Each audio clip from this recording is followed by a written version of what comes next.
Hello and welcome to the Business Spotlight interview series. I'm your host Sonali Nigam, and today I'm joined by Adam Pearce, co-founder and CEO of Blend Commerce. Hi Adam, thank you so much for joining us. Hi, Sonali. Really good to be here. Thank you for having me. Thank you. Would you like to kick us off with a brief background as to who you are and what you do?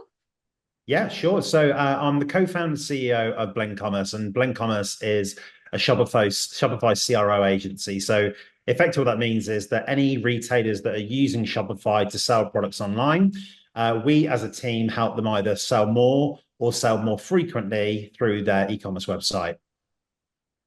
Wow. So before we just started this, podcast, I was reading about you and I could see it has been a journey to talk about. So firstly, can I ask, what do you attribute your growth to? I think the main thing is making sure that you are listening to what's happening in the market, and not trying to pretend that things are good when they're not. And I think, look, e-commerce has been one of those industries that, whilst it's definitely grown over the past 10 or 15 years, there's definitely been some big highs and there's been some really big lows as well. So ultimately, I think, we as a company have made sure that, when the market does change, that we change what we offer, and also making sure that we're giving clients what they need at different times, rather than kind of saying, look, we absolutely are only going to do this thing, this thing, this thing. Just Mhm. making sure you kind of have your ear close to the ground. And people call it pivoting, and I hate that word, but ultimately, it is what I think we have to do as a business to keep on growing. Interesting. So you've been transparent throughout that I could understand. So can I say, I mean, while we talk about your journey and the amount of years that you've spent with Blend, literally nurturing it and bringing it to this level, what has been your biggest learnings throughout this journey? Yeah, I think that the biggest thing that I've definitely learned is that when you are thinking about growing a business, it's not necessarily going to grow in the way that you expect it to, or in the mechanisms you expect it to. And I think, one of the interesting things for me is that when we started the agency, our expectation was that we were going to be using lots of ads to promote the agency in quite a Yeah. competitive landscape. I think what we found is, that over time, that ads and marketing, in general, has never really been something that works that well for us as a business. And actually, the biggest area of growth for us is always going to be around word of mouth and recommendations from existing clients. I think, the problem is, as business owners, we get a little bit scared of asking our customers to make referrals.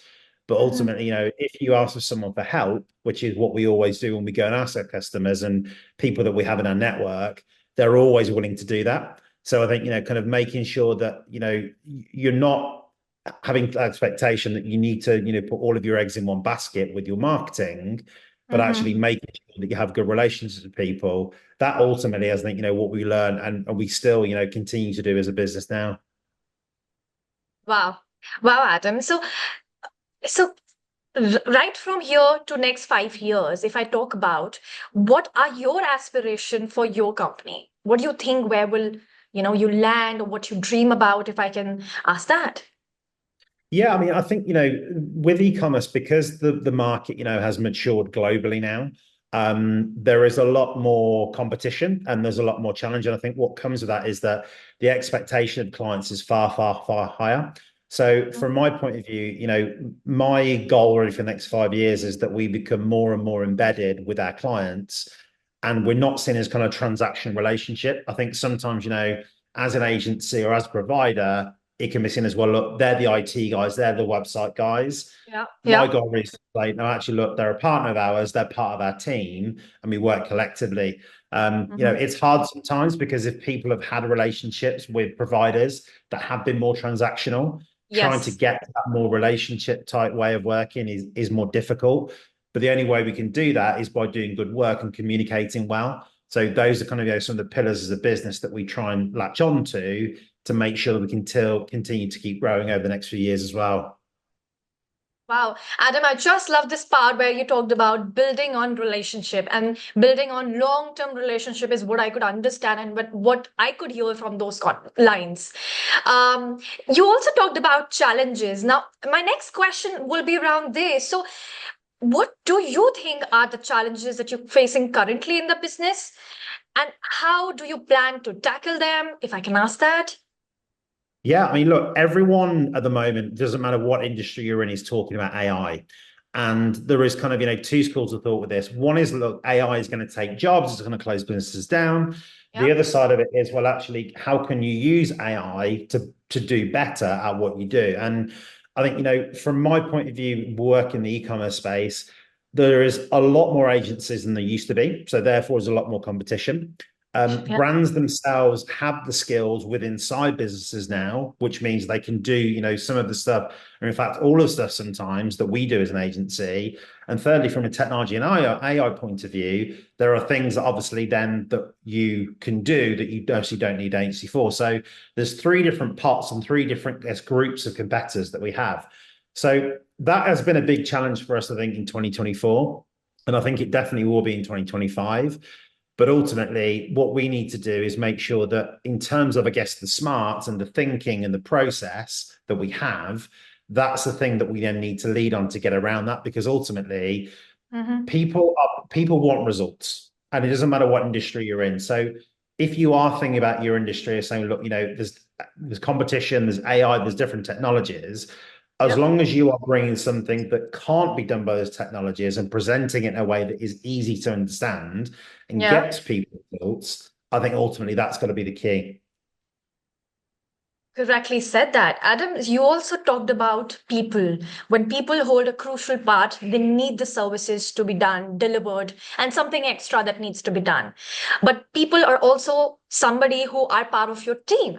And the next point that I want to talk about is what qualities do you look for in employees and within your team, and how do you foster a positive and a productive work environment? Mm. I think that the important thing for me is it's always about having this mentality of thinking about the commercial aspect of a client. Now, ultimately, it doesn't matter whether you are in our company a developer, a marketer, a strategist, managing director. We need people in the company that can think how a business would think. Because Yeah, ultimately, anything that we do, you need to have that commercial awareness about what impact that is going to be on the business. So yeah, when we make decisions, we have to make decisions regardless of what we're doing that we hmm, know are in the best interest of the commercial interests of that company. So yeah, as a business, yes, skills are important. Certain skills can be taught. I think having the right mentality of saying, look, it doesn't matter if, I'm coding or whether I'm selling, we're all responsible for making sure that we, A, can sell our business ourselves and understand exactly what clients want to give them what they need, which ultimately is what they're paying us for. the right mentality is what I could understand is what you look for in your employees. Interesting, very very interesting. We talked about business, we talked about your team. Can I quickly take over to your how does the daily routine of a highly productive CEO looks like? I mean, my viewers would want to know the personal aspect as well because balancing the personal and professional is a bit tricky, I would rather say. So, how do you do that? I mean, look, in honesty, Sonali, I haven't mastered it yet. And I try, and I think, it goes through different times where I think I manage it better than, sometimes that I do. And I think probably every business owner and people, who work in a business have. But I think the biggest things for me is I always still have this kind of mentality of the swallow the frog is that I always take the biggest, ugliest, most horrible task I've got for that day and get it done first, because then the rest of the day is always going to be easier. So Yeah. that's kind of one thing that I do. The other thing that I do is I also use my calendar for blocking out certain time for certain aspects. So I'll Hmm. always have a block in my calendar for the inbox in the morning and a block in the afternoon for inbox as well, because you can be in this mentality where you're constantly on email all day. But if Yeah. you chop your day down into these different compartments, you find you can get so much more done, because then if you know you've only got 15 minutes, you're like, right, okay, let's just focus on this one thing and get it done. So I think that's really important for me. And just making sure, with meetings, for example, there's always a clear objective in the meeting. Wow. And that before you go into it, A, what you're going to talk about and what you want the outcome of that to be. So just being more, I guess, kind of laser focused in terms of what you want out of your day can then help you, stop then having to work till, 10, 11 o'clock at night and sort of, just doing stuff all day long. Adam, you were so precise. I mean, so precise, I would rather say, but this is so inspirational. It is so good to learn from the business owners like yourself. And I'm sure our audience have learned and picked so many things. So, is there any closing remark before we wrap up that you would like to give to our audience? Yeah, absolutely. I mean, look, the biggest thing I would say is, and my tip for all business owners is that what we need to think about is that when we're trying to grow our businesses, what are the emotions that our clients and customers go through, and how can we be there at different touch points? So if you are then, for example, selling products online, what are the emotions people go through when they push their credit card details in, when they're waiting for their order, when they get their order? And it's exactly the same in any service-based business as well. Think about those different emotions that people go through for the whole time they're going to be working with you, and be there at the right time. Wow. Thank you so, so much for your time, Adam, today. It was great meeting you and learning more about your journey. To everyone watching, I look forward to see you in my next episode. Thank you, Adam. Thank you, Sonali. Great to be here. Thank you.